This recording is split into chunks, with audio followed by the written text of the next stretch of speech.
Hello, I hope we're all doing well. Welcome back to more CSGO news. I hope you guys all enjoy. As per usual, all of today's stories will be timestamped down below if you want to bounce around back and forth a little bit. Let's hop into our first piece of news out there, and some big news for any Navi fans. Apparently, Navi Academy is now officially underway. As of actually Monday, the recruitment process did start. They're going to be doing a 10-day long boot camp and recruitment process to find their new junior team. Now, I am not sure how CSGO Academy teams are somehow coming back, at least in the CIS region. As many of you guys know, it was actually Gambit announcing their Academy roster as the Gambit Youngsters, and now Navi's announced their recruitment process, which will become Navi Junior. So apparently, Academy teams are dead, and the CIS region wants to rename them, so we just forget about Academy teams, and we're going to name them all different things now. Junior teams, Youngster teams. I don't know what the next one's going to be, but I am super surprised that this movement's actually coming back into play, because we have seen so many examples before of Academy teams not working out, but as the last few months, the CIS teams want to make it work. But either way, Navi also announced throughout this 10-day process, 16 to 19 years old, which has become kind of common ground out there for esports recruiting, which is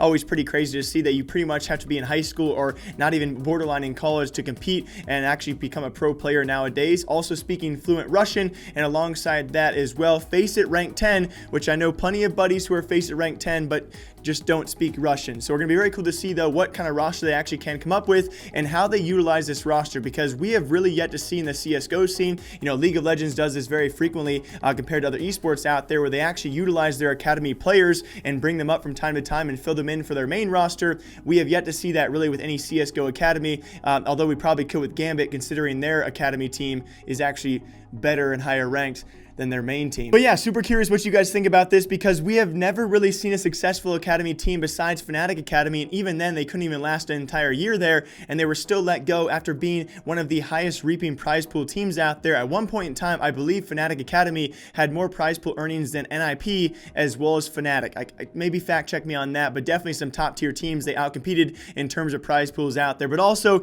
in the biggest talk of the town, what I'm super curious what you guys and your thoughts are about this. I still have to make an individual dedicated episode to this, that being the Blast Pro circuit, how they want exclusivity, all under the reign of Refresh Entertainment, who of course has ties to Astralis as well. Now the talk of the town, Astralis possibly losing their #1 spot in ranking in the world to Liquid, as the gap is ever closing. As you guys can see, Liquid of course taking away IEM Sydney, and as of the next few months, going to be very cool to see if this can happen, or if the gap will just keep on getting closer as Astralis keeps on skipping premier events. But Liquid now seemingly will be as well, as Liquid has CS Summit 4 coming up, and along with that, DreamHack Masters Dallas. It will be Astralis not going to either of those events, as they will be attending Blast Pro Madrid. And so the question is, if Liquid can win both those events, will they rise enough points to overtake Astralis? And my personal opinion, I would think not. Even if Liquid do actually manage to win both the events and Astralis were to not win Madrid, let's say for some reason they do not win the event itself, I still think it's going to be a close race, and Liquid, in my opinion, needs to beat these guys face to face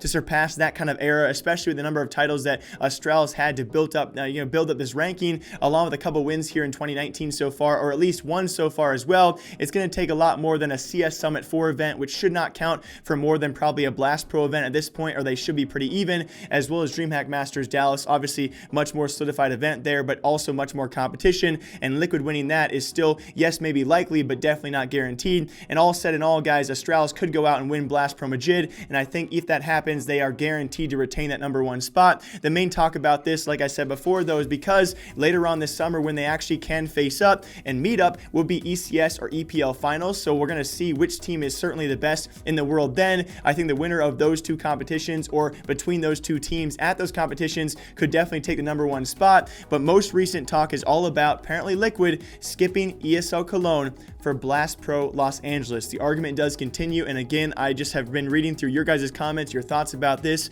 So many people not aware of the situation, people like me kind of taking it maybe a bit too far. You know, I'll say it, guys, maybe I'm being a bit too dramatic here, called that by Ryan on Twitter this morning, and I think a lot of us are being dramatic because we don't know the actual repercussions this could have on the CSGO scene if we allow Blast Pro to keep on doing what they are doing. Because now it's being rumored, it's being talked about by Sadokiss, as well as Decay has had no confirmation about about this, but also no denial. But apparently, it's being talked about that Blast Pro could be extending their current 7 or 8 events. If you make the finals, it's 8 events per year, but the teams are only currently required to go to 5 of the 7 circuit events, if you guys can follow me there. But now the talks are apparently Blast Pro to extend their events to 9 to 12 per year. Again, no full confirmation about this, but you can imagine if they also extend their certified signed teams who are obligated to go to their events and have to miss other premier events out there 9 to 12 times a year, and especially if you also account for a week or 2 weeks of rest before and after the event, depending upon, of course, if you want to go to back-to-back events or not. Either way, you take a week of rest for each 9 to 12 weeks you compete for Blast Pro, and all of a sudden half the calendar year almost is taken up by one circuit who clearly, as of right now, it seems,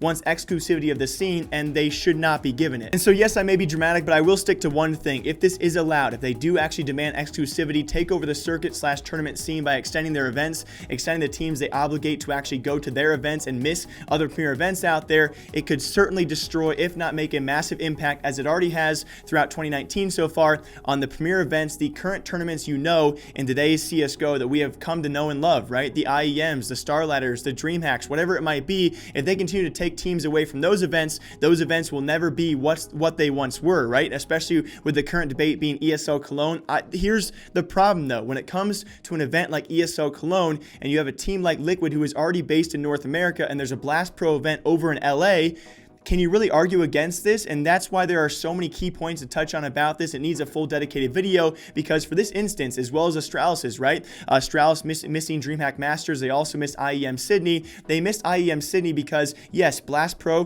the current event there, Madrid, I believe.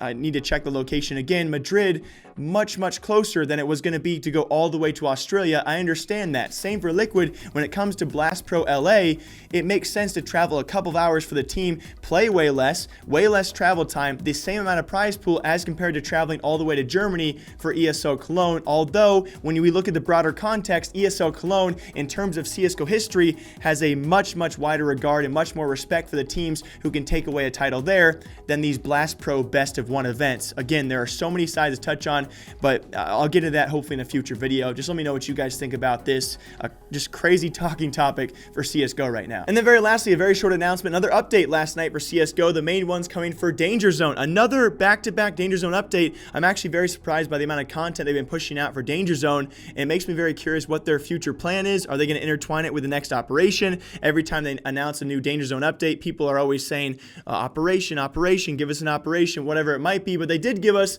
a very surprising update, which I would not be surprised to see come to casual CSGO play. I highly doubt competitive or matchmaking, although you could probably make an argument for this. That will be Ballistic Shields, or Riot Shields are now in the game, whatever you want to call them. They call them Ballistic Shields. They take 10 shots to break. And again, I'll be linking 3Click Phil's video down below because he does a great description of this update on top of that. And it is pretty cool. Here's how it looks as well in the main game on a main map, and also how it looks for you to look through the blast shield. It brings me back to the old Call of Duty Riot Shield days. So I'm definitely going to give this a try and give it a whirl. And thank you to the guy on Twitter who sent me the picture, you know, because I got a long neck. But anyway, I hope you guys all enjoy this episode of CSGO News. Some crazy things happening. Always going to read you guys' comments down below. Hopefully going to reply to a few of you today. And I will see you back here tomorrow with potentially a very special video. Some guy, I'll give you guys a hint, on 420 sent me a very special DM, and I might make a video out of it. We'll see if you guys want to come back tomorrow and stop by for some more CSGO news. Until then, though, I hope you guys all enjoy. I will see you back here tomorrow. Take care of yourselves. Goodbye.